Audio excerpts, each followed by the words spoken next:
دین طرز زندگی کے معنوں میں، دین نظریہ حیات کے معنوں میں، دین نظام زندگی کے معنوں میں، تو اللہ کے بندے بنیے، اللہ کی عبادت کو اختیار کیجئے، مخلص لہ الدین، دین کو اسی کے لیے خالص کرتے ہو، یعنی پوری زندگی کو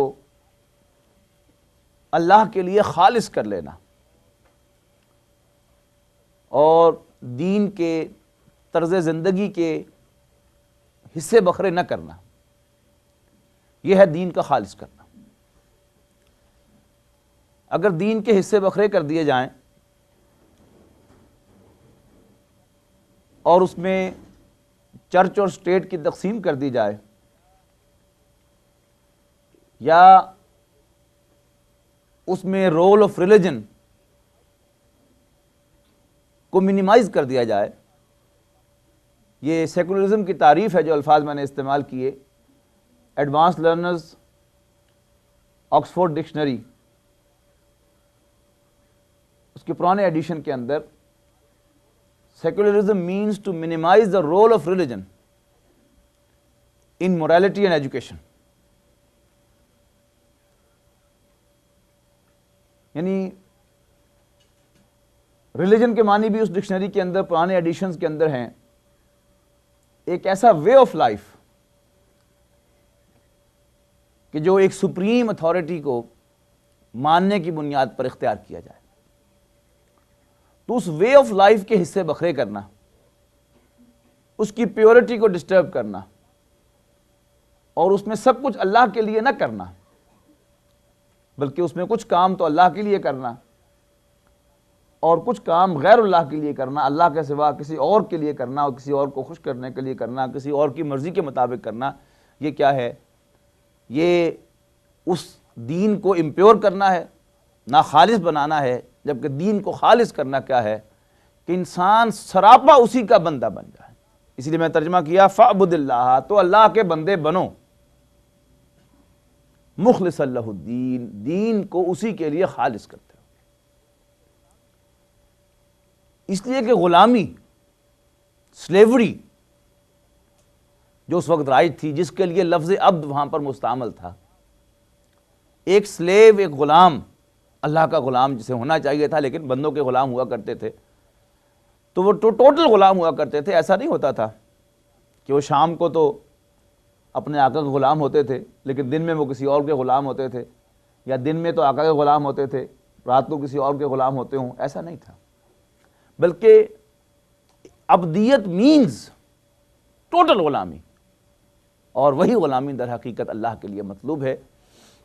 اور سب سے دلچسپ بات یہ ہے کہ بار بار میں آپ کو نوٹ کروا چکا ہوں کہ اگر حضور صلی اللہ علیہ وسلم کی سیرت کا ہم جائزہ لیں تو حضور صلی اللہ علیہ وسلم نے نہ کبھی بددیانتی کی، نہ کبھی جھوٹ بولا، نہ کبھی وعدہ خلافی کی، اور نہ ہی کسی بت کو کبھی سجدہ کیا۔ جب سے آپ ایک سمجھدار انسان کی حیثیت سے لوگوں کے سامنے آئے، لوگوں نے آپ کو یہی کچھ کرتے ہوئے پایا، لیکن 40 سال تک، سے 10-12 سال کی عمر میں آپ پرومیننٹ ہوئے ہوں گے، یہ چلیے 15 سال لگا لیجئے، 18 سال لگا لیجئے، 20 سال لگا لیجئے، تو پھر بھی کم سے کم 20 سال آپ کے ایسے ہوں گے ضرور کہ when he was very well known in Makkah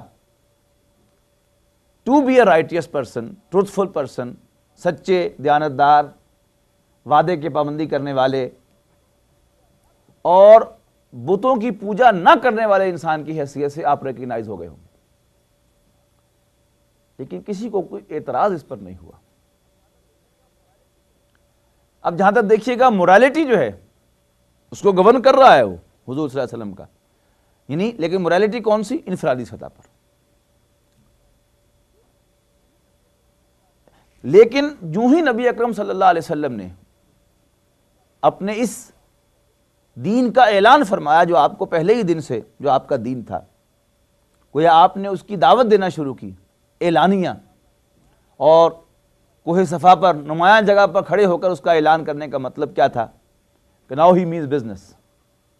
پہلے صرف خود عمل پیرا تھے، اب آپ اس کا پرچار کریں گے، اور پرچار بھی انڈیویجول سطح پر نہیں کریں گے، بلکہ اللہ کی ربوبیت، اللہ کا رب ہونا، اسی کا مالک ہونا، اس کو آپ پروپیگیٹ کریں گے، اور اس کی بنیاد پر آپ سب کچھ کرنا چاہیں گے. یہ وہ بات تھی کہ جو لوگوں کے لیے بہت تشویش کا باعث بنی، اور اسی سے مکے کے اندر نبی اکرم صلی اللہ علیہ وسلم اور مشرکین مکہ کے درمیان باقاعدہ لڑائی کا آغاز ہوا. الا للہ الدین الخالص. اب یہ لفظ خالص جو ہے، دین خالص، یہ اس صورت کا خاص لفظ ہے. اس کو ذرا انڈر لائن کر کے چلیے گا کہ کس طرح بار بار یہ لفظ آئے گا. اور دین کا خالص ہونا، دین کا پیور ہونا، نہ صرف اس صورت میں بلکہ اس کے بعد جو آنے والی 3 صورتیں ہیں ان کے اندر بھی یہ دین خالص کا لفظ جو ہے اور دین خالص کے مختلف تقاضے ہمارے سامنے آئیں گے. الا للہ الدین الخالص. آگاہ ہو جاؤ کہ دین خالص تو صرف اللہ کا ہے. والذین اتخذوا من دونہ اولیاء. اور وہ لوگ کہ جو اللہ کو چھوڑ کر اوروں کو ولی بناتے ہیں، دوست بناتے ہیں. ما نعبدہم، یہ کہتے ہیں کہ ما نعبدہم الا لیقربونا الی اللہ زلفی. وہ بھی اللہ کو مانتے ہیں لیکن کہتے کیا ہیں کہ ہم تو ان کو پوجتے ہیں تاکہ وہ ہمیں اللہ کے بہت زیادہ قریب کر دیں. ان اللہ یحکم بینہم فیما ہم فیہ یختلفون. بے شک اللہ تعالیٰ ان کے درمیان فیصلہ فرما دے گا ان امور میں جن کے اندر وہ اختلاف کرتے ہیں. ان اللہ لا یہدی من ہوا کاذب کفار. بے شک اللہ تعالیٰ راہیاب نہیں کرے گا ہر جھوٹے اور ناشکرے کو، یا ہر جھوٹے اور انکار کرنے والے کو. لو اراد اللہ ان یتخذ ولدا لاصطفى مما یخلق ما یشاء سبحانہ. اور اگر اللہ چاہتا تو اپنی مخلوق میں سے جس کو چاہتا چن لیتا بیٹا بنانے کے لیے. سبحانہ، وہ اس سے پاک ہے، اسے اس کی ضرورت ہی نہیں ہے. هو اللہ الواحد القہار. اور وہ اللہ ہی تنہا ہے اور قہار ہے، زبردست ہے، غالب ہے. خلق السماوات والارض بالحق. اس نے آسمانوں اور زمین کو پیدا کیا حق کے ساتھ، برحق، با مقصد. یکور اللیل علی النہار ویکور النہار علی اللیل.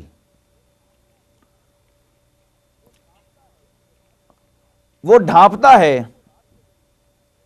دن کو رات کے ذریعے، اور ڈھانپتا ہے رات کو دن کے ذریعے، دن کو رات کے ذریعے اور رات کو دن کے ذریعے. وسخر الشمس والقمر. اور اس نے مسخر کیا سورج اور چاند کو. کل یجری لاجل مسمی. ہر ایک ان میں سے چلتا ہے ایک وقت مقرر تک کے لیے. الا هو العزیز الغفار. آگاہ ہو جاؤ کہ وہی بالا دست بخشنے والا ہے. خلقکم من نفس واحدۃ ثم جعل منها زوجها. اسی نے تمہیں ایک جان سے پیدا کیا. ثم جعل منها زوجها. پھر اس سے اس کا جوڑا بنا دیا. وانزل لکم من الانعام ثمانیۃ ازواج. اور تمہارے لیے چوپایوں سے بھی 8 جوڑے بنائے. یخلقکم فی بطون امہاتکم خلقا من بعد خلق فی ظلمات 3. وہ تمہیں بناتا ہے تمہاری ماؤں کے ارحام میں تخلیق در تخلیق کرتے ہوئے. یعنی اس پر 2 تخلیقوں کا ذکر ہے. یا تو اس کو کہا جا سکتا ہے کہ اس کو ایک سیریز کے طور پہ کہا ہے کہ مختلف سٹیپس آف کریشن میں تمہیں بناتا ہے. لیکن جو 2 تخلیقوں کا یہاں پر ذکر ہے یہ اس طرح سے ہے جیسے ہم سورہ مومنون کے آغاز میں پڑھ کر آئے ہیں. اس میں بھی مختلف سٹیجز کا ذکر کیا. وَلَقَدْ خَلَقْنَا الْإِنسَانَ مِنْ صَلْصَالٍ مِنْ حَمَإٍ مَسْنُونٍ. وَلَقَدْ خَلَقْنَا الْإِنسَانَ مِنْ طِينٍ ثُمَّ جَعَلْنَاهُ نَسْلَهُ فِي قَرَارٍ مَكِينٍ ثُمَّ جَعَلْنَاهُ نُطْفَةً فِي قَرَارٍ مَكِينٍ. ثم جعلنا النطفة علقة فخلقنا العلقة مضغة فخلقنا المضغة عظاما فكسونا العظام لحما ثم انشأناه خلقا آخر. یعنی ایک ہے انسان کی جسمانی تخلیق، اس میں کیا ہے کہ ہر انسان پہلے ایک نطفہ ہوتا ہے، پھر وہ علقہ بنتا ہے، پھر وہ مضغہ بنتا ہے، پھر وہ ہڈیاں بنتا ہے، پھر ہڈیوں پر گوشت چڑھایا جاتا ہے، ثم انشأناه خلقا آخر، پھر ہم نے اس کو ایک اور تخلیق عطا فرمائی. اور یہ جو تخلیق ہے یہ انسان کے جسم کے ساتھ انسان کی روح کا الحاق ہے، جس کو ایک حدیث کے مطابق نبی اکرم صلی اللہ علیہ وسلم نے فرمایا کہ 40 دن تک انسان جو ایک نطفے کی شکل میں رہتا ہے، پھر وہ ایک مضغہ کی شکل میں جاتا ہے، اور پھر وہ علقہ کی شکل بنتا ہے، پھر وہ مضغہ کی شکل بنتا ہے، اور پھر ایک فرشتہ مقرر کیا جاتا ہے کہ جو اس کی روح کو لا کر اس کے ساتھ ملحق کر دیتا ہے. تو یہ گویا دوسری تخلیق ہے. تو یہ بھی امکان ہے کہ اس سے یہ مراد ہو کہ یخلقکم فی بطون امہاتکم خلقا من بعد خلق فی ظلمات ثلاث، اور وہ پیدا فرماتا ہے تمہیں تمہاری ماؤں کے ارحام میں تخلیق کے اوپر ایک اور تخلیق کرتے ہوئے فی ظلمات ثلاث، 3 اندھیروں میں. اب یہ 3 اندھیرے جو ہیں، اس سے اکثر مفسرین جو جدید ہیں انہوں نے مراد لیا ہے کہ جو 3 لیئرز ہیں ایمبریونک فارم کے اندر، پیرن قائم اور دوسری کیا ہے میزن قائم اور ایکٹوڈرم، تو یہ 3 جو ہیں، یہ 3 لیئرز ہیں، ان کے اندر سے وہ انسان جو ہے تخلیق پاتا ہے. تو شاید اس سے یہ مراد ہے، واللہ عالم. لیکن بہرحال کوئی 3 اندھیرے ہیں جن کا یہاں پر ذکر ہوا ہے. ذالکم اللہ ربکم لہ الملک، وہ اللہ ہی تمہارا مالک ہے، اسی کی بادشاہی ہے. لا الہ الا ہو، نہیں ہے کوئی معبود مگر وہی. فانا تصرفون، تو پھر تم کہاں پھرے جاتے ہو. ان تکفروا، اگر تم انکار کرو گے، فإن اللہ غنی عنکم، تو بے شک اللہ تعالیٰ تو تم سے غنی ہے. ولا یرضی لعبادہ الکفر، اور وہ اپنے بندوں سے خوش نہیں ہوتا اگر وہ ناشکری کریں یا کفر کی روش اختیار کریں. یہاں دیکھیے ایک بات واضح کی گئی ہے کہ اگرچہ اللہ تعالیٰ کسی کو کمپیل تو نہیں کرتا کہ وہ شکر گزاری کی روش اختیار کرے یا ناشکری کی روش اختیار کرے، لیکن وہ اپنے بندوں سے خوش اسی حالت میں ہوتا ہے جب وہ شکر گزاری کی روش اختیار کرتے ہیں. اور یہ امتحان کا تقاضا ہوتا ہے. آپ کا انٹرنل ایگزامینر، آپ کا ٹیچر جو آپ کو گروم کرتا ہے، آپ کی تربیت کرتا ہے، آپ کو پڑھاتا ہے، امتحان کے اندر وہ آپ سے ایکسپیکٹ کرتا ہے کہ آپ اسے اچھے جواب دیں گے، صحیح اس کے سامنے پریکٹیکل کر کے دکھائیں گے، صحیح ڈائسیکشن کر کے دکھائیں گے، صحیح آپ پرفارم کر کے دکھائیں گے. لیکن اس موقع پر آپ کو صحیح یا غلط کرنے کی اجازت دیتا ہے کہ بھائی اب یہ امتحان ہے، چاہو تو صحیح رزلٹ پروڈیوس کر دو، چاہو تو غلط کام کر کے غلط رزلٹ پروڈیوس کر دو. ہاتھ نہیں روکتا، لیکن اسے خوشی کس پر ہوتی ہے کہ آپ اچھا پرفارم کر کے دکھائیں اور اچھے نتائج کو پروڈیوس کر کے دکھائیں. وَإِن تَشْكُرُوا يَرْضَهُ لَكُمْ، اور اگر تم شکر گزاری کی روش اختیار کرو گے تو وہ تمہارے لیے اس کو پسند کرے گا. وَلَا تَزِرُ وَازِرَةٌ وِزْرَ أُخْرَىٰ، اور کوئی بوجھ اٹھانے والا کسی دوسرے کا بوجھ نہ اٹھائے گا. ثُمَّ إِلَىٰ رَبِّكُمْ مَرْجِعُكُمْ، پھر تمہارے رب ہی کے حضور تم سب کا لوٹنا ہوگا. فَيُنَبِّئُكُم بِمَا كُنتُمْ تَعْمَلُونَ، پھر وہ تمہیں جتلا دے گا کہ تم کیا کرتے رہے تھے. إِنَّهُ عَلِيمٌ بِذَاتِ الصُّدُورِ، بے شک وہ سینوں کے بھیدوں کا جاننے والا ہے. وَإِذَا مَسَّ الْإِنسَانَ ضُرٌّ دَعَا رَبَّهُ مُنِيبًا إِلَيْهِ ثُمَّ إِذَا خَوَّلَهُ نِعْمَةً مِّنْهُ نَسِيَ مَا كَانَ يَدْعُو إِلَيْهِ مِن قَبْلُ وَجَعَلَ لِلَّهِ أَندَادًا لِيُضِلَّ عَن سَبِيلِهِ. اور جب اللہ تعالیٰ انسان کو کوئی تکلیف پہنچاتا ہے تو انسان اپنے رب کو پکارتا ہے اسی کی طرف رجوع کرتے ہوئے، اور پھر جب اللہ تعالیٰ اس پر اپنی نعمت فرماتا ہے اپنی جانب سے تو انسان بھول جاتا ہے جس کو وہ پکارا کرتا تھا اس سے پہلے، اور بنا دیتا ہے اللہ کے ساتھ اس کے مد مقابل تاکہ وہ گمراہ کرے اللہ کے راستے سے. قُلْ تَمَتَّعْ بِكُفْرِكَ قَلِيلًا، کہو کہ اپنی ناشکری کا تھوڑا سا فائدہ اٹھا لو. اِنَّكَ مِنْ أَصْحَابِ النَّارِ، بے شک تو آگ والوں میں سے ہے، جہنم والوں میں سے ہے. امن ہوا قانت آناء اللیل ساجدا وقائما یحذر الآخرۃ ویرجو رحمت ربہ، بھلا ایک ایسا شخص کہ جو رات اور دن جو کھڑا ہوتا ہے اپنے رب کے حضور، رات کے وقت سجدہ کرتے ہوئے اور قیام کرتے ہوئے آخرت سے ڈرتا ہے اور اپنے رب کی رحمت کا امیدوار ہے، کہو بھلا وہ قل هل يستوي الذين يعلمون والذين لا يعلمون، کیا جاننے والے اور وہ لوگ جو نہیں جانتے وہ برابر ہو سکتے ہیں؟ انما يتذکر اولو الالباب، بے شک جو اس کائنات کا اصل حاصل ہیں وہ تو نصیحت قبول کرتے ہیں۔ قل یا عباد الذین آمنوا اتقوا ربکم، کہہ دو اے وہ بندو جو ایمان لائے ہو اپنے رب سے ڈرا کرو۔ للذین احسنوا فی ہذہ الدنیا حسنہ، وہ لوگ کہ جو احسان کی روش اختیار کرتے ہیں ان کے لیے اسی دنیا میں بھلائی ہے۔ وارض اللہ واسعہ، اور اللہ کی زمین وسیع ہے۔ انما یوفی الصابرون اجرہم بغیر حساب، بغیر حساب، اور بے شک صبر کرنے والوں کو ان کا اجر بغیر و حساب، بے حد و حساب عطا فرمایا جائے گا۔ قل انی امرت ان اعبد اللہ مخلصا لہ الدین، پھر آ گیا دین کو خالص کرتے ہوئے، کہہ دو، اعلان کر دو، مجھے حکم ملا ہے کہ میں اللہ کا بندہ بنوں دین کو اسی کے لیے خالص کرتے ہوئے، یعنی زندگی کا کوئی گوشہ میں اللہ کی عبادت سے، اللہ کی بندگی سے خالی نہ رکھوں، نہ معاشرت کو، نہ معیشت کو، نہ سیاست کو، نہ خلوت کو، نہ جلوت کو، نہ گھر کو، نہ مسجد کو، نہ منڈی کو، نہ کاروبار کو، نہ جاب کو، نہ فیملی کو، ہر جگہ میں اللہ کا بندہ بنوں۔ یہ ہے دین کو اسی کے لیے خالص کرتے ہیں۔ قل انی امرت ان اعبد اللہ مخلصا لہ الدین وامرت لان اکون اول المسلمین، اور مجھے حکم ملا ہے کہ میں فرمانبرداری کرنے والوں میں پہل کروں۔ قل انی اخاف ان عصیت ربی عذاب یوم عظیم، کہو کہ بے شک میں تو ڈرتا ہوں کہ میں نافرمانی کرنے سے ڈرتا ہوں ایک بڑے دن کے عذاب سے، میں نافرمانی کرتے ہوئے ڈرتا ہوں ایک بڑے دن کے عذاب سے۔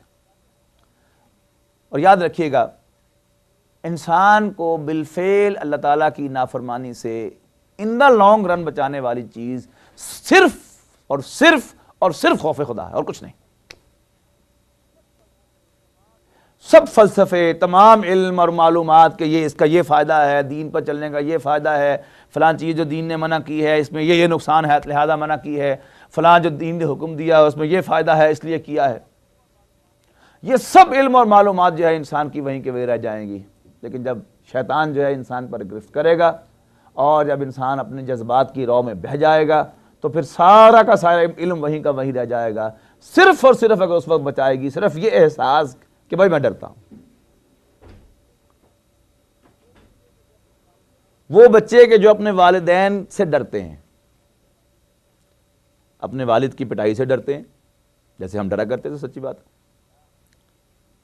یا ان کے گھر میں پوچھ گچھ ہوتی ہے اس کا کوئی احساس ہوتا ہے، یا وہ استاد جس کا روب ہوتا ہے بچوں کے اوپر، اس کی کلاس ڈسپلنڈ ہوتی ہے، وہ والدین جن سے ان کے بچے ڈرتے ہیں وہ بچے ڈسپلنڈ ہوتے ہیں۔ یہ علم اور معلومات جو ہے یہ ثانوی چیز ہے، اصل شے کیا ہے؟ اللہ کا خوف۔ سیدھی سی بات یہ ہے، یعنی اس دور میں آ کر خام خواہ اس کو ایک تانا بنا دیا گیا مسلمانوں کے لیے کہ جی قرآن نے ڈرایا بہت ہے، تو بھائی ڈرنا کوئی بری بات ہے؟ تو ہمیں کہنا چاہیے کہ ہاں ہم بھائی ڈرتے ہیں۔ کوئی جو ہے وہ ہمیں ورغلاتا ہے، کسی کام کے لیے آمادہ کرتا ہے کہ تجربہ کرنے میں کیا حرج ہے، آپ نے کچھ دیکھا ہی نہیں، ہوتا رہے، جو مرضی مذاق اڑا لے، اچھا کہہ لے، برا کہہ لے، تانا دے لے، بزدل کہہ لے، بے ضرر کہہ لے، نامرد کہہ لے، کہتا رہے، لیکن انی اخاف اللہ، میں اللہ سے ڈرتا ہوں۔ قل انی اخاف ان عصیت ربی عذاب یوم عظیم، کہہ دو کہ میں تو اپنے رب کی نافرمانی کرتے ہوئے ایک بڑے دن کے عذاب سے ڈرتا ہوں۔ قل اللہ اعبد قل اللہ اعبد مخلصا لہ دینی. دیکھیے گا کس بازور کے ساتھ بار بار دین کو خالص کرتے ہوئے کہہ دو کہ میں تو اللہ ہی کی عبادت کرتا ہوں. ابھی اللہ کو جو پہلے لایا گیا ہے، مفعول کو جو پہلے لایا گیا ہے، مقدم کیا گیا ہے، جیسے ایاک نعبد و ایاک نستعین میں ہے کہ ہم تیری ہی عبادت کرتے ہیں، تو یہاں بھی کیا ہے؟ قل اللہ اعبد، کہہ دو کہ میں تو اللہ ہی کی عبادت کرتا ہوں، مخلصا لہ دینی، اپنے دین کو، اپنے طرز زندگی کو اسی کے لیے خالص کرتے ہو. میں تو اللہ ہی کی بندگی کو اختیار کرتا ہوں، دین کو اسی کے، اپنے دین کو اسی کے لیے خالص کرتے ہوئے فَاعْبُدُوا مَا شِئْتُم مِّن دُونِهِ، تم جی چاہے جس کا جی چاہے بندے بن جاؤ اس کو چھوڑ کر، لیکن میں تو اللہ ہی کی عبادت کروں گا، اسی کا بندہ بنوں گا. قُلْ إِنَّ الْخَاسِرِينَ الَّذِينَ خَسِرُوا أَنفُسَهُم، بے شک وہ لوگ، بے شک اثر نقصان اٹھانے والے تو وہ لوگ ہیں جنہوں نے اپنے آپ کو نقصان میں ڈالا اور اپنے اہل و عیال کو بھی. وَأَهْلِيهِمْ يَوْمَ الْقِيَامَةِ، قیامت کے دن. اب یہاں بھی کیا ہے کہ ہاں بس دین پر چلنا تو چاہیے، لیکن کیا کریں، بچے بھوکے مر جائیں گے، بچوں کا کیریئر جو ہے وہ برائٹ نہیں رہے گا، لہذا مجبوری ہے. تو یہ واضح کیا جا رہا ہے کہ ان الخاسرین الذین، بے شک اصل گھاٹے میں رہنے والے تو وہ لوگ ہیں الذین خسروا انفسهم واہلیہم یوم القیامہ، جنہوں نے اپنے آپ کو اور اپنے اہل و عیال کو قیامت کے دن خسارے سے دوچار کر دیا.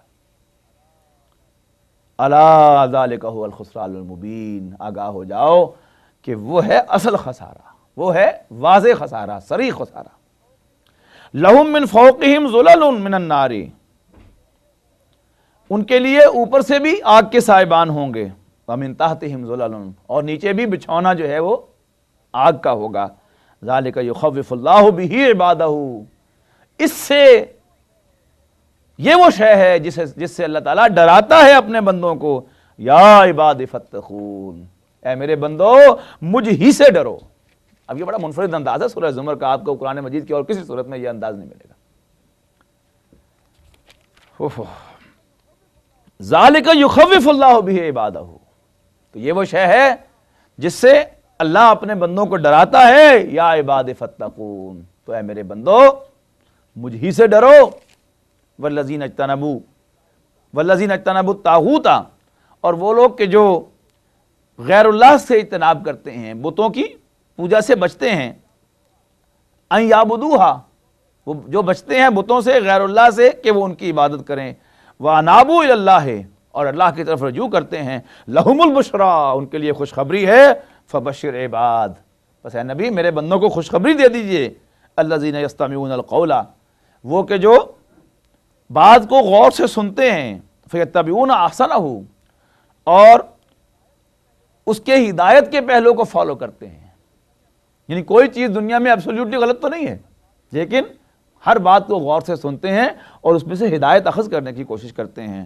اولئک الذین ہداہم اللہ، یہ وہ لوگ ہیں جن کو اللہ تعالیٰ نے راہیاب کیا ہے.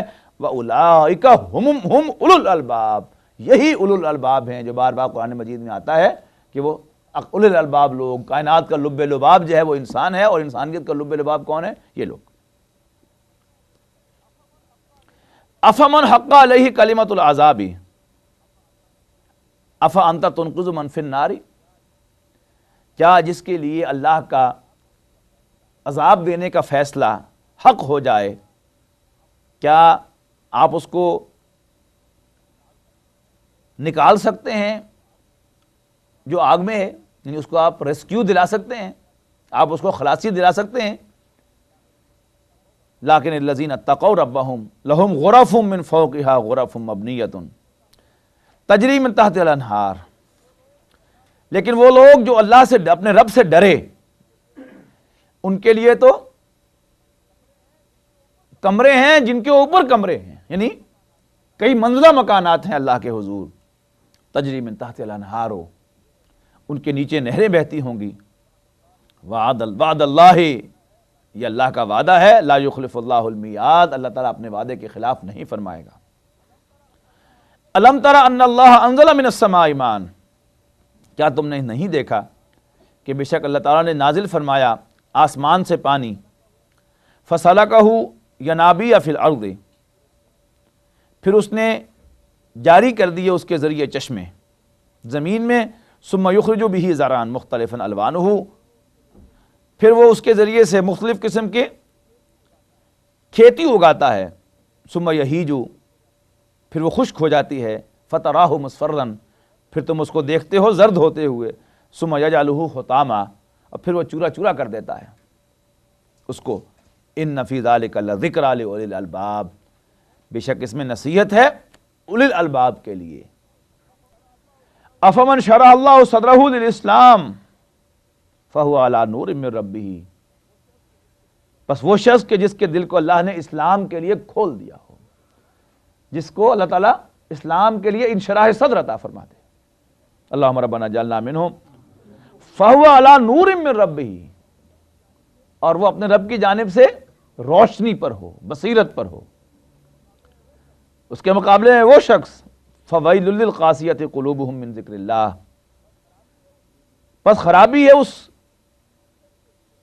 اس شخص کے لیے جس کے دل، ان لوگوں کے لیے جن کے دل اللہ کی یاد کے لیے سخت ہو چکے ہوں۔ اولئک فی ضلال مبین، یہ وہ لوگ ہیں جو کھلی گمراہی میں ہیں۔ اللہ نزل احسن الحدیث کتابا متشابہا مثانیہ تقشعر منہ جلود الذین یخشون ربہم، اللہ ہی وہ ہستی ہے جس نے نازل فرمایا بہترین کلام کو، احسن الحدیث یعنی قرآن مجید کو، یعنی کتابا متشابہا، ایک ایسی کتاب بنا کر جس کی آیتیں ملتی جلتی ہیں۔ یعنی اب اللہ کے فضل و کرم سے ہم 23ویں پارے میں پھر رہے ہیں تو مضامین بار بار ریپیٹ ہو رہے ہیں، آیتیں ملتی جلتی ہیں۔ اللہ نزل احسن الحدیث، جس نے بہترین کلام نازل فرمایا، کتابا متشابہا، ایک ملتی جلتی کتاب بنا کر، ایک ایسی کتاب جس کی آیتیں ملتی جلتی ہیں، مثانیہ دہرائی جاتی ہیں، تقشعر منہ جلود الذین یخشون ربہم، جس سے ان لوگوں کی جلدوں کے رونگٹے کھڑے ہو جاتے ہیں جو اپنے رب سے ڈرتے ہیں۔ ثم تلین جلودہم وقلوبہم الی ذکر اللہ، پھر ان کی جلدیں اور ان کے دل اللہ کی یاد کی طرف مائل ہو جاتے ہیں۔ ذالک ھدی اللہ یہدی بہ من یشاء، یہ اللہ کی رہنمائی ہے اور اللہ تعالیٰ جس کو چاہتا ہے رہنمائی عطا فرماتا ہے۔ ومن یضلل اللہ، اور جس کو اللہ تعالیٰ گمراہ کر دے، جس کی گمراہی کو اللہ تعالیٰ ریکگنائز کر دے، اس پر مہر لگا دے، فما لہ من ہاد، تو کوئی اس کی رہنمائی کرنے والا نہیں ہے۔ افمن یتقی بوجہہ سوء العذاب یوم القیامہ، تو کیا وہ شخص کہ جو اپنے منہ سے قیامت کے دن عذاب کو ہٹا رہا ہوگا، جیسے ایک دم کہیں انسان کو آگ لگ جائے تو گر جائے آگ میں، تو انسان غیر ضروری طور پر کیا کرے گا، یوں اس آگ کو اپنے چہرے سے کے پاس جانے سے ہٹائے گا، تو اس کا نقشہ یہاں پر کھینچا گیا ہے۔ تو کیا وہ شخص کہ جو قیامت کے دن اپنے چہرے سے آگ کے عذاب کو پرے ہٹا رہا ہوگا، وقیل للظالمین ذوقوا ما کنتم تکسبون، اور ایسے ظالموں سے کہا جائے گا چکھو اس چیز کا مزہ جو تم نے خود کمائی تھی۔ کذب الذین من قبلہم فاتاہم العذاب من حیث لا یشعرون، ان سے پہلے بھی لوگوں نے جھٹلایا تھا اللہ کی ہدایت کو، پس آیا ان کے پاس عذاب وہاں سے جہاں ان کو کوئی خیال بھی نہ تھا۔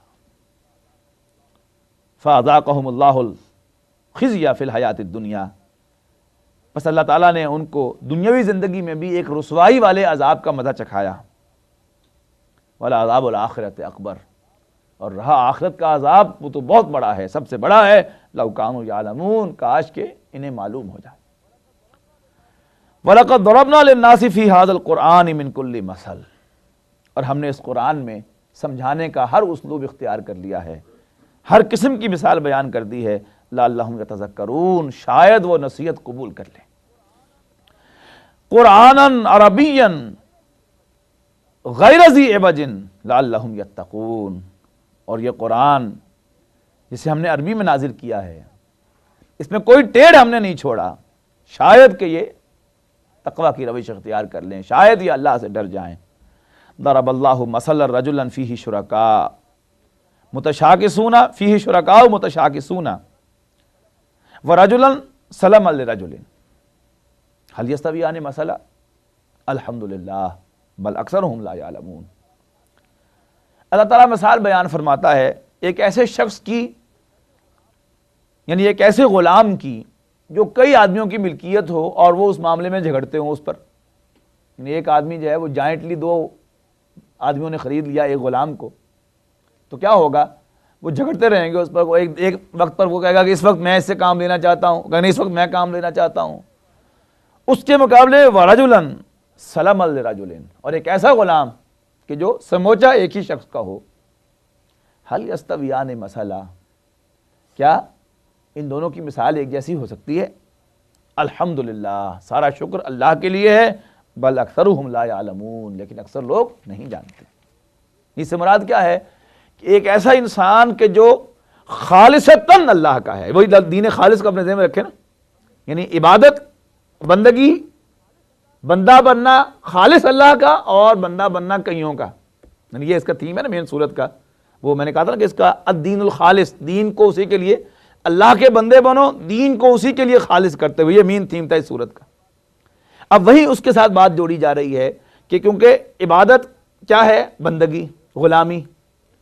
تو ایک ایسے شخص کے بارے میں سوچو، ایک ایسے غلام کے بارے میں کہ جس کے مالک 2 ہیں، تو ہر وقت جھگڑتے رہیں گے، اور اس ملازم کے لیے، غلام کے لیے عجیب کیفیت ہوگی کہ وہ کون سے مالک کی بات مانے اور کون سے مالک کی بات نہ مانے۔ ایک اس کے مقابلے میں کتنا پرسکون ہوگا وہ غلام جو ایک ہی مالک کا بندہ ہے، ایک ہی مالک کا غلام ہے، جو حکم اس کو دیتا ہے چپکے سے مانتا چلا جاتا ہے، اس کو کوئی پریشانی نہیں ہوتی۔ تو تم بھی اندازہ لگاؤ کہ لوگو، اے انسانوں، کہ ایک رب کو اپنا مالک مان لو، ایک اللہ کو اپنا رب مان لو، ایک اللہ کو۔ تو اقبال نے کہا کہ یہ ایک سجدہ جسے تو گراں سمجھتا ہے، 1000 سجدے سے دیتا ہے آدمی کو نجات۔ یہ جو انسان کی دربدر کی ٹھوکریں ہیں، پریشانیاں، ڈپریشنز، کیا کروں کیا نہ کروں، وہ بھی کرنا ہے، وہ بھی کرنا ہے، دنیا کا بھی منہ رکھنا ہے، بال بچوں کا پیٹ بھی پالنا ہے، اور اللہ اللہ بھی کرنی ہے۔ اب یہ کیا ہے؟ اب یہ کئی مالک بن گئے نا انسان کے، اسے بھی خوش کرنا چاہتا ہے، دنیا کی داری بھی رکھنا چاہتا ہے، اللہ کو بھی خوش کرنا چاہتا ہے، دوستوں کے ساتھ بھی تعلقات کو ٹھیک رکھنا چاہتا ہے۔ نتیجہ کیا نکلے گا؟ کوئی بھی خوش نہیں ہوگا۔ وہ لوگ کہ جو اپنا مقصد بناتے ہیں کہ بال بچوں کو خوش کرنا ہے، کبھی ان کے بال بچے ان سے خوش ہوئے؟ کبھی خوش نہیں ہوگا۔ وہ جو دنیا کو خوش کرنا چاہتے ہیں، کبھی دنیا ان سے خوش ہوئی؟ کبھی خوش نہیں ہوگا۔ یاد آیا مجھے ایک لطیفہ کہ میرے ایک سالے، ان کے والد گورنمنٹ میں ملازم تھے، اللہ تعالیٰ ان کی مغفرت فرمائے، تو بہت سا مال انہوں نے بنایا تھا، تو اپنی زندگی میں اپنی ایک بیٹی کی شادی نہیں کر سکے تھے۔ تو اب ان کے جو بیٹے ایک ہی تھے جو میرے سالے ہیں، کزن بھی ہیں، اب وہ ان کی شادی کا بندوبست کر رہے تھے۔ چونکہ چنیوٹ میں شادی ہونی تھی، اور جو ہونے والے ان کے بہنوئی تھے وہ فیصل آباد میں ملازم تھے۔ ان کے بجائے سامان جو الیکٹرانکس کا سامان ہے وہ لاہور سے لایا جائے اور راستے میں وہ خراب ہو، ٹوٹے، تو فیصل آباد ہی میں آگے تو یہاں سے خرید کر جو ہے وہ ان کے گھر میں رکھ دیا جائے۔ تو کہنے لگے کہ بس وہ موٹی موٹی چیزیں جو چیز سمجھ میں آئی ہے وہ تو کر لی ہے۔ اب والدہ تو ہماری کہہ رہی تھیں کہ جی یہ بھی ہو اور لوگ کیا کہیں گے۔ تو میں نے کہا جی، میں والدہ سے میں نے کہا تھا کہ لوگوں کی بات چھوڑ دیں، بس آپ یہ دیکھیں کہ اس کی، ہماری بہن کی ضرورت کی چیز کیا کیا ہے وہ بتائیں تو ہم ریڈی کر دیتے ہیں۔ اب لوگوں کو تو خوش ہم کر نہیں سکتے، سب کچھ دے دیں گے۔ تب چنیوٹ کی زبان میں انہوں نے کہا، کیونکہ سوانی آگ سی، ہاں پھوڑی تو دیتی کوئی نہیں، اب کی میں بال سن سب کچھ دیا اور آگ جلانے کے لیے پھونکنی نہیں دی تو آگ کیسے جلائیں گے؟ تو لوگوں کو تو خوش نہیں کیا جا سکتا۔ تو انسان اگر اللہ کے سوا بہت سے لوگوں کو خوش کرنا چاہے، بہت سے گروپ کو، بہت سے فریقوں کو خوش کرنا چاہے، تو یاد رکھیے گا کہ کبھی بھی انسان سب کو خوش نہیں کر سکتا۔ اور انسان اتنا ہے بھی اتنا چھوٹا، حقیقت یہ ہے کتنا چھوٹا ہے کہ کبھی کسی سے خوش ہوتا ہی نہیں، اس لیے کہ اس کا ظرف چھوٹا ہے۔ انسان کے مقابلے میں اللہ کا ظرف بہت بڑا ہے، بہت بڑا ظرف ہے اللہ کا، اور بہت جلدی خوش ہو جاتا ہے، اپنے بندوں سے وہ معاملہ کرتا ہے بندے کی کیپیسٹی کے مطابق، تو بہت جلدی خوش ہوتا ہے۔ تو یہاں جو فرمایا گیا، پھر پڑھیے گا اس آیت کو، بڑی خوبصورت آیت ہے۔ ضرب اللہ مثلا، یعنی اللہ تعالیٰ کے ساتھ ذاتی تعلق بندگی کا، غلامی کا، جس خوبصورتی کے ساتھ آپ کو اس سورہ زمر کے اندر ملے گا، شاید آپ کو اور کوئی صورت نہ ملے لمبی صورتوں میں سے۔ از اول تا آخر ایک ہی موضوع ہے، مختلف اسلوب سے، مختلف پیرایوں سے، مختلف سٹائل سے ایک رب کی بندگی اختیار کر لو۔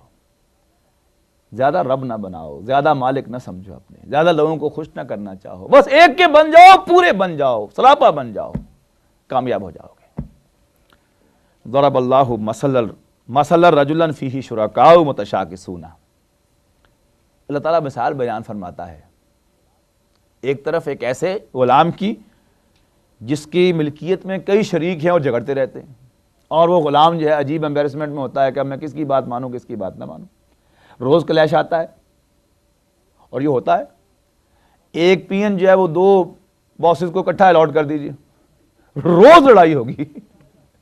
ایک اس کو اپنی طرف بلائے گا، چھوڑو اس کو میری بات مانو، چھوڑو اس کو میری بات مانو، تو وہ تو آپس میں لڑتے ہی لڑتے ہیں، لیکن پی این کا جو حال ہوتا ہے درمیان میں، 2 ملا مرغی حرام جو ہوتی ہے جی، تو اللہ تعالیٰ مثال بیان فرماتا ہے کہ ایسے غلام کی جس میں بہت سے لوگ شریک ہوں اس کی ملکیت میں، اور وہ آپس میں جھگڑتے ہوں، متشاکسون ورجلا سلم لرجل، اور ایک ایسا شخص، ایک ایسا غلام جو سموچا ایک ہی شخص کا غلام ہے، حل یستویان مثلا، کیا وہ دونوں ایک جیسے ہو سکتے ہیں؟ الحمدللہ، سارا شکر اللہ کے لیے ہے، بل اکثرہم لا یعلمون، لیکن اکثر لوگ نہیں جانتے۔ انک میت وانہم میتون، اے نبی صلی اللہ علیہ وسلم، بے شک آپ پر بھی موت آئے گی، وانہم میتون، اور وہ سب بھی مریں گے، ثم انکم یوم القیامۃ عند ربکم تختصمون، پھر تم سب کے سب قیامت کے دن اللہ کے سامنے جھگڑا کرو گے، یعنی پھر اللہ تعالیٰ فیصلہ فرمائے گا۔ فمن اظلم ممن کذب علی اللہ، تو اس سے بڑھ کر ظالم کون ہے کہ جو اللہ پر جھوٹ باندھے، وَكَذَّبَ بِالصِّدْقِ إِذْ جَاءَهُ، اور سچی بات کو جھٹلا دے جب وہ اس کے پاس آئے، اس کے سامنے آئے۔ أَلَيْسَ فِي جَهَنَّمَ مَثْوًى لِلْكَافِرِينَ، تو کیا جہنم ہی ٹھکانہ نہیں ہے ایسے انکار کرنے والوں کا؟ والذی، اب اس کے مقابلے میں آئے گا، والذی جاء بالصدق، اور وہ جو سچی بات لے کر آیا، وصدق بہ، اور اس نے سچائی کی تصدیق کی، اولئک ھم المتقون، اور وہی متقی ہیں۔ اب یہاں جو 2 کیٹیگریز بیان کی گئی ہیں، ان میں پہلا کون ہے؟ والذی جاء بالصدق، یہ نبی ہے، وصدق بہ، اور جس نے اس کی تصدیق کی، یہ کون ہے؟ یہ صدیق ہے، حضرت خدیجہ، حضرت ابوبکر، حضرت علی، حضرت زید، حضرت سعید ابن زید، پھر سیدھا حضرت طلحہ، حضرت زبیر، یعنی جو ہی نبی اکرم صلی اللہ علیہ وسلم نے دعوت پیش کی، آگے بڑھ کر اس کو قبول کر لیا، تو یہ سب صدیقین ہیں۔ لہم ما یشاؤون عند ربہم، ان کے لیے ان کے رب کے پاس وہ کچھ ہوگا جو وہ چاہیں گے۔ ذالک جزاء المحسنین، یہی بدلہ ہے احسان کی روش اختیار کرنے والوں کا۔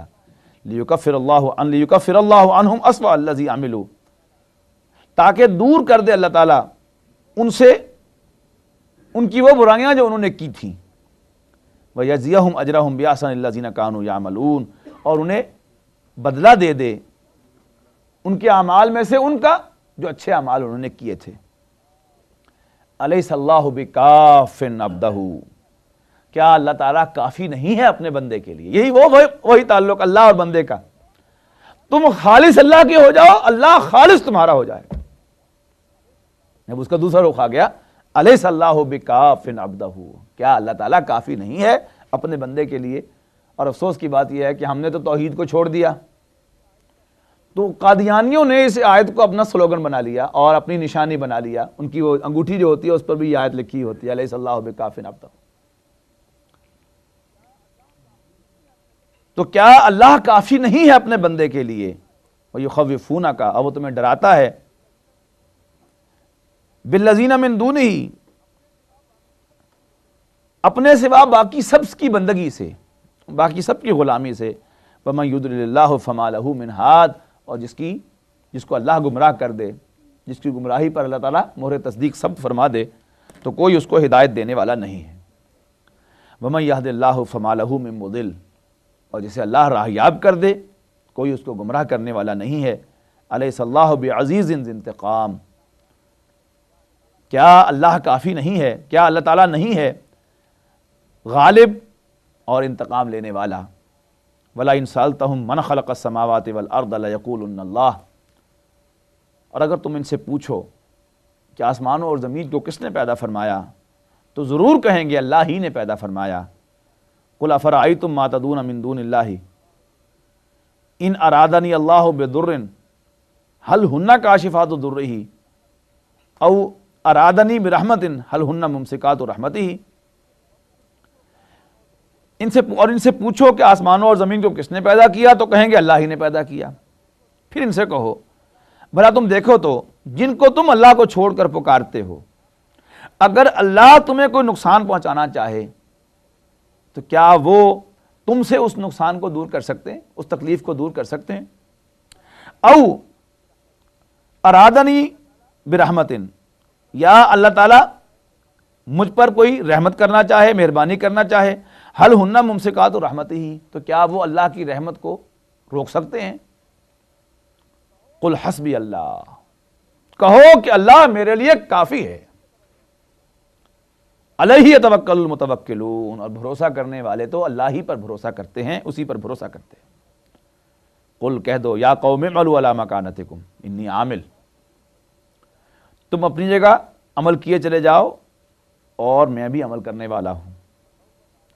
فسوف تعلمون من یاتیہ عذاب یخزیہ ویحل علیہ عذاب مقیم، بس ان قریب تمہیں معلوم ہو جائے گا کہ کون ہے جس پر وہ عذاب آتا ہے جو اسے رسوا کر دے، اور کس پر ہمیشہ ہمیش کا عذاب پڑنے والا ہے، حلال ہونے والا ہے. انا انزلنا علیک الکتاب للناس بالحق، بے شک ہم نے تجھ پر اے نبی صلی اللہ علیہ وسلم اس کتاب کو نازل فرمایا ہے لوگوں کے لیے حق بنا کر، لوگوں کے لیے حق کے ساتھ. فمن اهتدى فلنفسه، پس جو کوئی ہدایت کا راستہ اختیار کرے گا تو اپنے ہی بھلے کو. ومن ضل، اور جو گمراہ ہوگا فانما يضل علیہا، تو اس کی گمراہی کا وبال بھی اسی پر آئے گا. وما انت علیہم بوکیل، اور اے نبی صلی اللہ علیہ وسلم آپ ان پر کوئی ذمہ دار نہیں ہیں، داروغہ نہیں ہیں، آپ کو رسپانسبل نہیں ٹھہرایا جائے گا کہ ان میں سے کون ہدایت پر آ گیا، کون ہدایت پر نہیں آیا، کس نے مان لیا کس نے نہیں مانا. آپ رسپانسبل ہیں صرف پہنچانے کے. اللہ یتوفی الانفس حین موتها، بڑی خوبصورت آیت آ رہی ہے، توجہ سے سنیے گا. اللہ یتوفی الانفس حین موتها والتی لم تمت فی منامها فیمسک التی قضى علیہا الموت ویرسل الاخرى الی اجل مسمى ان فی ذلک لآیات لقوم یتفکرون. وفا یفی کے معنی پورا کرنا، وفا یوفی کے معنی پورا پورا دینا. یتوفا، توفا یتوفا باب تفاعل سے پورا پورا لے لینا. اللہ یتوفی الانفس حین موتها، اللہ تعالیٰ انسانوں کے نفوس کو قبض کر لیتا ہے حین موتها، ان کی موت کے وقت. والتی لم تمت، اور اس وقت بھی جب وہ مرا نہیں ہوتا نفس، حین موتها فی منامها، اپنی نیند میں.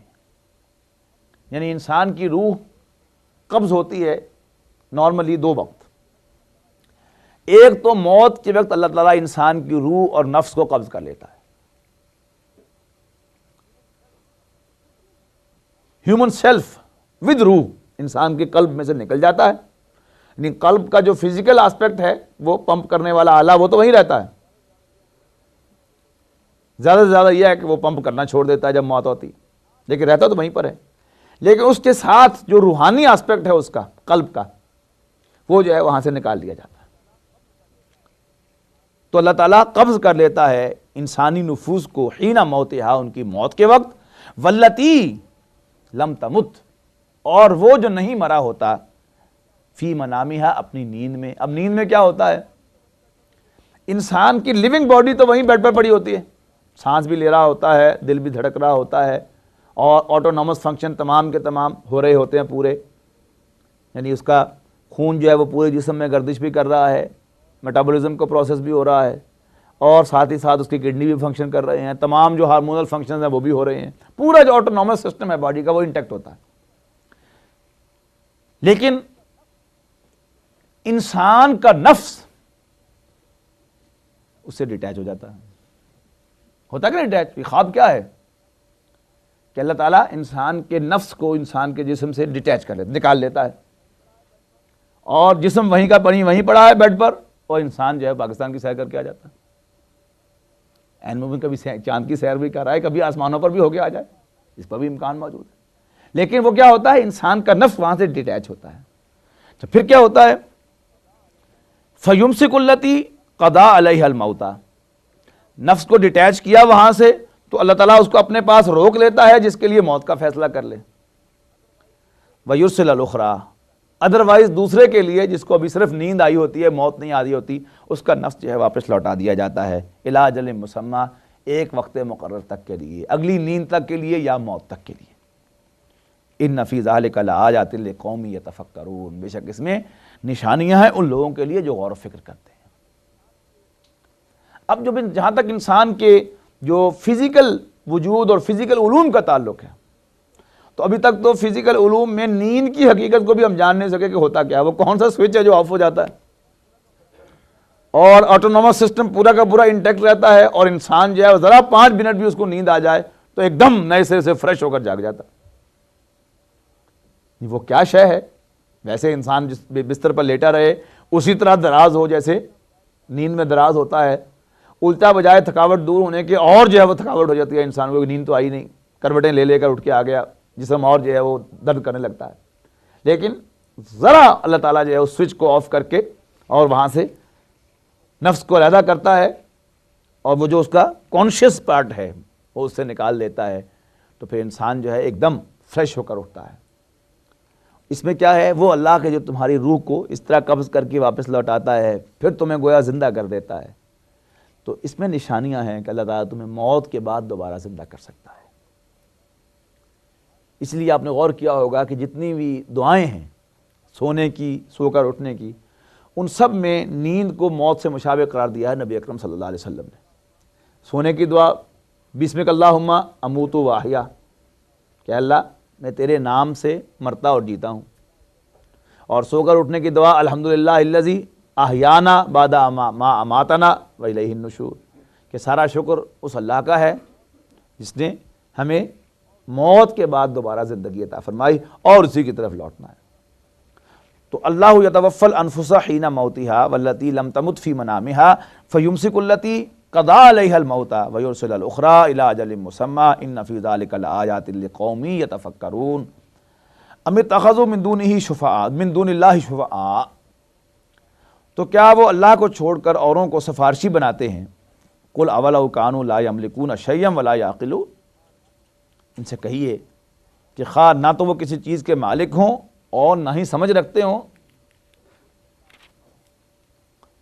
قل للہ الشفاعۃ جمیعا، کہہ دو کہ سفارش تو ساری کی ساری اللہ ہی کی ہے، لہ الملک، لہ ملک السماوات والارض، آسمانوں اور زمین کی بادشاہی بھی اسی کی ہے، ثم الیہ ترجعون، اور پھر اسی کے حضور تم سب لوٹائے جاؤ گے۔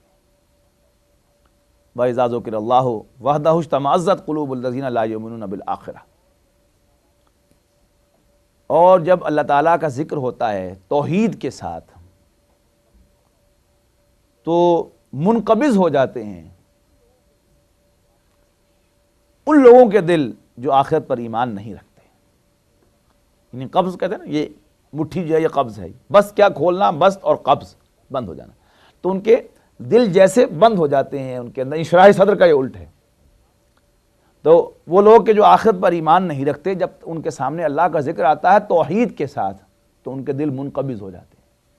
اور یہ انسانوں کے اللہ نے مختلف مزاج بنائے ہیں، کچھ لوگ ان کو توحید کا ذکر سن کے بڑا مزہ آتا ہے، اور کچھ لوگ ہیں کہ جب انہیں کچھ شرک کی باتیں ہوں، اولیاء کرام کی کرامات کا تذکرہ ہو، اور اللہ کے ساتھ شریک بنانے کی تذکرے ہوں تو اس میں ان کو بڑا مزہ آتا ہے.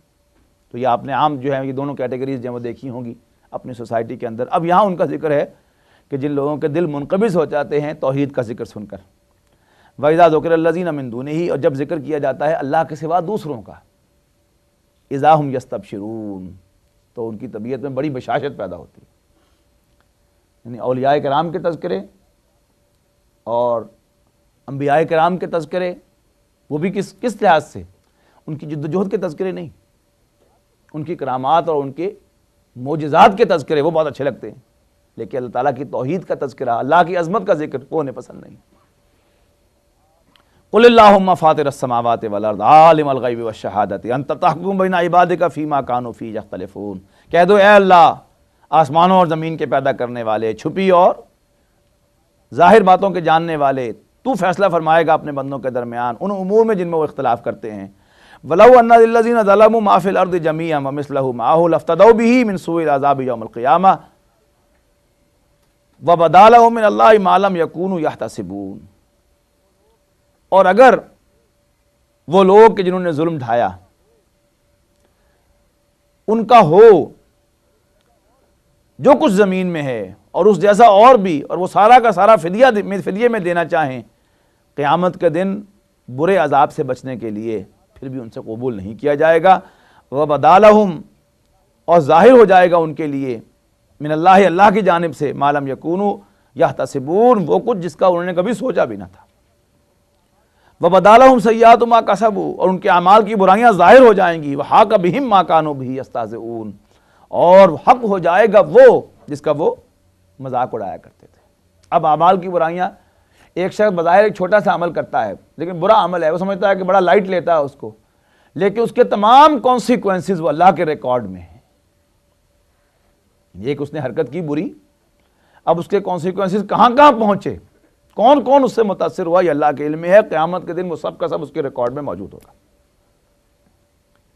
فَإِذَا مَسَّ الْإِنسَانَ ضُرٌّ دَعَانَا، جب انسان کو کوئی اللہ تعالیٰ جب انسان کو کوئی تکلیف پہنچتی ہے تو ہمیں پکارتا ہے.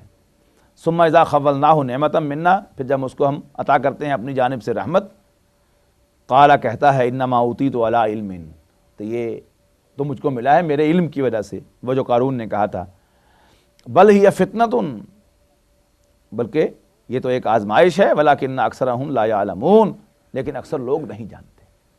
یہ ہم جا کے آگے پڑھیں گے سورہ فجر میں کہ اس دنیا میں اگر اللہ تعالیٰ مال و دولت دیتا ہے تو اللہ کا انعام نہیں ہے، آزمائش ہے. اور اسی طرح اگر اللہ تعالیٰ تنگ دستی دیتا ہے تو توہین نہیں ہے، بلکہ دونوں آزمائش ہے. بل ہی فتنۃ، بلکہ وہ تو ایک آزمائش ہے، ولیکن اکثرہم لا یعلمون، لیکن ان میں سے اکثر لوگ نہیں جانتے. قد قال الذین من قبلہم فما اغنی عنہم ما کانوا یکسبون، جو لوگ ان سے پہلے تھے وہ بھی یہی کہا کرتے تھے کہ جو کچھ وہ کیا کرتے تھے ان کے کچھ بھی کام نہ آیا. فاصابہم سیئات ما کسبوا، پس پڑ گیا ان پر وبال ان کی اپنی کرتوتوں کی برائی کا. والذین ظلموا، اور وہ لوگ جنہوں نے ظلم کی روش اختیار کی، من ہؤلاء، ان میں سے، سیصیبہم سیئات ما کسبوا، تو ان پر بھی آئے گا ان کے برے اعمال جو وہ کما رہے ہیں ان کی برائی کا وبال. وما ہم بمعجزین، اور وہ اللہ کو عاجز نہ کر پائیں گے. اولم یعلموا ان اللہ یبسط الرزق لمن یشاء ویقدر، کیا وہ جانتے نہیں کہ بے شک اللہ تعالیٰ جس کے لیے چاہتا ہے رزق کو تنگ کرتا ہے، کو کشادہ کرتا ہے، اور جس کو چاہتا ہے اسے ناپ تول کر دیتا ہے، یعنی رزق کو تنگ کرتا ہے. ان فی ذلک لآیات لقوم یؤمنون، بے شک قومی یؤمنون، بے شک اس میں تو نشانیاں ہیں ماننے والوں کے لیے. اس کے بعد بڑی خوبصورت آیت آ رہی ہے، انڈرلائن کیجئے اس کو بھی. قل یا عبادی الذین اسرفوا علی انفسہم لا تقنطوا من رحمت اللہ، کہہ دو اے میرے وہ بندو جنہوں نے اپنے آپ پر ظلم ڈھایا ہے، اپنے آپ پر زیادتی کی ہے. اور یہ اس میں سب ہم شامل ہیں. بڑے سے بڑا کام کیا ہو، بڑی سے بڑی زیادتی اپنے اوپر کی ہو، وہ جو میں آپ کو بار بار شعر سنا چکا کہ باز آ ہر آنچ ہستی باز آ، تو جو کچھ بھی ہے باز آ جا، واپس آ جا، گر کافر ہو، گبر ہو، بت پرستی، باز آ. تم نے کفر کیا ہے، تم نے بت پرستی کی ہے، شرک کیا ہے، اور ایڈ کر لیجئے بدکاری کی ہے، یا کسی پر اور کوئی زیادتی کی ہے، سود کھایا ہے، سود دیا ہے، جو کچھ بھی کیا ہے، بازا بازا ہر آنچ ہستی بازا، گر کافر ہو گبر و بت پرستی بازا، این درگاہ درگاہ نوبیدی نیست۔ اللہ کی یہ درگاہ، اللہ کا یہ دربار، یہ نو امیدی کا دربار نہیں ہے۔ یہاں تو جو آؤ لے کے چلے جاؤ، این درگاہ درگاہ نو امیدی نیست، 100 بار اگر توبہ شکستی بازا۔ اس پر بھی گھبرانے کی کوئی بات نہیں ہے، یار آگے پہلی دفعہ بڑی توبہ کی ہے، کئی دفعہ اللہ سے وعدے کیے ہیں، پھر قائم نہیں رہا جاتا، پھر بھی آ جاؤ، بار بار آ جاؤ۔ قل یا عبادی الذین اسرفوا علی انفسہم، کہہ دو میرے وہ بندو، اے میرے وہ بندو جنہوں نے اپنے اوپر ظلم کیا، لا تقنطوا من رحمت اللہ، اللہ کی رحمت سے مایوس نہ ہو، ان اللہ یغفر الذنوب جمیعا، بے شک اللہ تعالیٰ تو تمام گناہوں کو بخش دیتا ہے، انہ هو الغفور الرحیم، بے شک وہی تو بخشنے والا، رحم فرمانے والا ہے۔ یاد رکھیے گا، انسان کا اتنا ظرف ہے ہی نہیں کہ وہ کسی کو معاف کرے، اصل میں معاف کرنا بھی اللہ ہی کی شان ہے۔ انسان معاف کر بھی دیتا کہ سجا معاف کیا، لیکن دل ہی دل میں یہ ہوتا ہے کہ موقع ملے گا تو بچوں میں بھی دیکھوں گا تمہیں۔